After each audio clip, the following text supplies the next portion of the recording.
Hi friends, ఎలా ఉన్నారు? Welcome to Govihari channel. మన ఛానల్ అయితే సబ్స్క్రైబ్ చేయండి, మర్చిపోవద్దు. ఈరోజు మనం వచ్చేసి ఈ కత్తుల బావి అని పిలువబడే ప్రదేశంలో అయితే ఉన్నాము. ఇక్కడ కనిపిస్తున్నాయి కదా. అయితే ఈ కత్తుల బావి అయితే ఒకప్పుడు వేణుగోపాల స్వామివారి ఆలయం. ఈ ఆలయంలో ఉన్న స్వామివారి విగ్రహాన్ని అయితే మరొక చోటుకైతే తరలించబడింది. అసలు ఇక్కడ ఉన్న స్వామివారి విగ్రహాన్ని అక్కడికి తీసుకువెళ్ళడానికి గల కారణాలు ఏంటి? ఈ ఆలయాన్ని ఇప్పుడు కత్తుల బావిగా మార్చడానికి గల కారణం ఏంటి?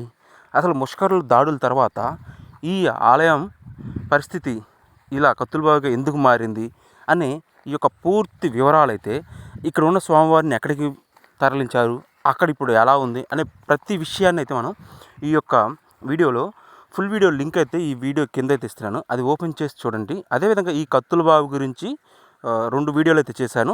అదేవిధంగా ఇందులో ఉన్న వేణుగోపాల స్వామి వారిని ఎక్కడ మార్చారనేది కూడా వేరే వీడియోలో ఉంది. అది పూర్తిగా అయితే చూడండి.